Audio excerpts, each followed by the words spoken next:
Doctor Lohia ने कहा था, एक सच्चा समाजवादी वह जो संपत्ति और संतति से दूर रहे। आदर्श के रूप में उन्होंने भारत के लिए कहा था कि राम, कृष्ण और शंकर, ये जब तक भारत के 3 आदर्श हैं तब तक भारत का कोई बाल बांका नहीं कर सकता है। इन तीनों देव महापुरुषों पर समाजवादी पार्टी का कोई विश्वास नहीं है, क्योंकि आप लोग भारत की आस्था के साथ खिलवाड़ करते हैं। आप मुझे बताइए कि हमारी सोच कहां से सांप्रदायिक है। हम तो सबका साथ, सबके विकास की बात कर रहे हैं। सबसे आदर्श उदाहरण आपके सामने है जब 26 फरवरी को महाकुंभ का समारोह हुआ है। 45 दिन के इस आयोजन ने भारत के विरासत और विकास की एक अनुपम छाप न केवल भारत में बल्कि दुनिया के सामने भारत की छोड़ी है। न जाति का भेद था, न क्षेत्र का भेद था, न मत और मजहब का भेद था। 100 से अधिक देशों के लोग आए,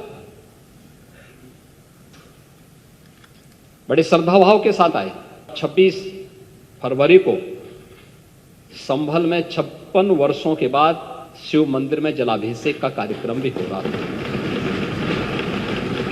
68 तीर्थों में से 54 तीर्थों को ढूंढना, ये तो हमारी विरासत का हिस्सा है और हमने तो वही किया है।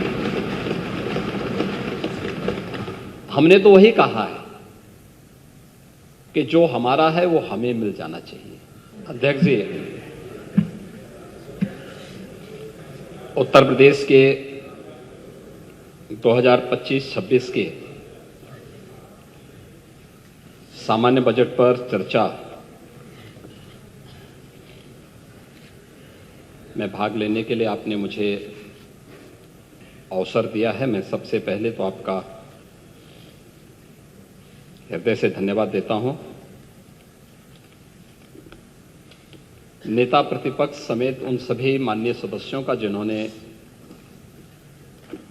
इस पूरी चर्चा में भाग लिया है, एक बड़ी संख्या है। अब तक 93 सदस्यों ने,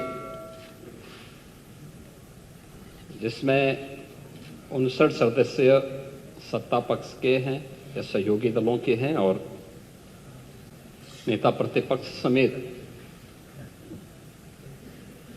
विपक्ष के 34 माननीय सदस्यों ने इस पूरी चर्चा में भाग लिया है। उन सबको भी मैं हृदय से धन्यवाद देता हूं। मुझे अच्छा लगा कि नेता प्रतिपक्ष ने आज अपनी बात को बड़े दार्शनिक अंदाज से डॉक्टर राम मनोहर लोहिया के एक अनुयायी के रूप में अपनी बात को रखने का प्रयास किया है। लेकिन वे स्वयं उसका आचरण कर पाते हैं कि नहीं कर पाते, ये उनको स्वयं भी देखना चाहिए। यद्यपि मैं उनको सुझाव नहीं दे सकता, क्योंकि उम्र में वो मुझसे काफी बड़े हैं और वैसे भी आज की ये समाजवादी पार्टी डॉक्टर लोहिया का नाम तो लेती है, लेकिन डॉक्टर लोहिया के मूल्यों और आदर्शों से बहुत दूर जा चुकी है। दोनों मुद्दों पर, आचरण के मुद्दों पर भी और आदर्श के मुद्दों पर भी। आपका आचरण, जो डॉक्टर लोहिया ने कहा था, एक सच्चा समाजवादी वह जो संपत्ति और संतति से दूर रहे, वो तो आपकी पार्टी के आचरण से देख सकते हैं। और आदर्श के रूप में उन्होंने भारत के लिए कहा था कि राम, कृष्ण और शंकर, ये जब तक भारत के 3 आदर्श हैं तब तक भारत का कोई बाल बांका नहीं कर सकता है। भारत की एकात्मता के आधार इन 3 देव महापुरुषों को जब तक भारत की जनता आदर्श के रूप में मानेगी तब तक भारत भारत बना रहेगा। और इन तीनों देव महापुरुषों पर समाजवादी पार्टी का कोई विश्वास नहीं है, क्योंकि आप लोग भारत की आस्था के साथ खिलवाड़ करते हैं। आपने कहा कि हमारी सोच सांप्रदायिक है। आप मुझे बताइए कि हमारी सोच कहां से सांप्रदायिक है? हम तो सबका साथ, सबके विकास की बात कर रहे हैं।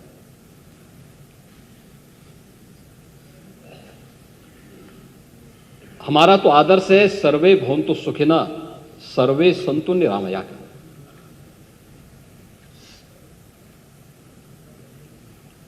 और उसका सबसे आदर्श उदाहरण आपके सामने है जब 26 फरवरी को महाकुंभ का समारोह हुआ है। 45 दिन के इस आयोजन ने भारत के विरासत और विकास की एक अनुपम छाप न केवल भारत में बल्कि दुनिया के सामने भारत की छोड़ी है। क्या उसमें कोई भेदभाव किसी के साथ हुआ? न जाति का भेद था, न क्षेत्र का भेद था, न मत और मजहब का भेद था। 100 से अधिक देशों के लोग आए, बड़े श्रद्धाभाव के साथ आए। जिसने भी विकास और विरासत की इस अनुपम छटा के साथ सहभागी बना, वो अभिभूत होकर के गया।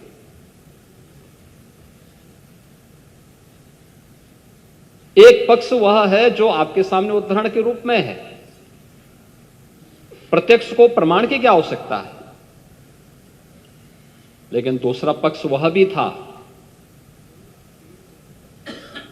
जब 26 फरवरी को संभल में 56 वर्षों के बाद शिव मंदिर में जलाभिषेक का कार्यक्रम भी हो रहा था।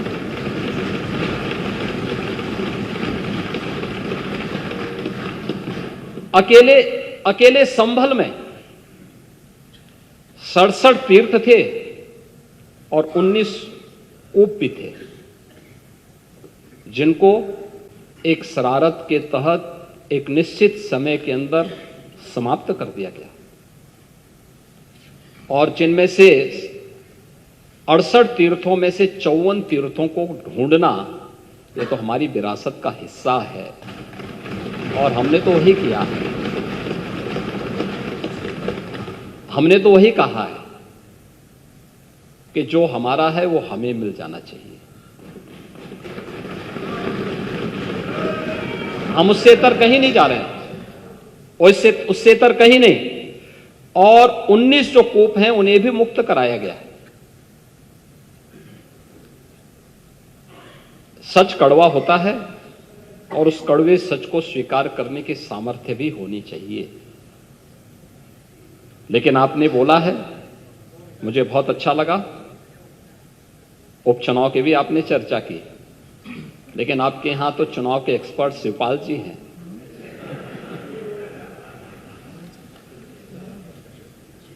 और चच्चू से ज्यादा चुनाव कैसे जीते जाते हैं इसको कौन जान सकता है। ये तो हम लोगों ने भी देखा है, बहुत नजदीक से महसूस किया है। और इसीलिए अच्छा ही है, परोपदेश कुशल बहुते रहे, इसी को कहते हैं। ये दूसरों को उपदेश देते हैं आप लोग, लेकिन स्वयं उसको आचरण में उतारे होते तो संभवतः इतनी करारी हार नहीं होती और 2027 में भी इतनी करारी हार नहीं होती।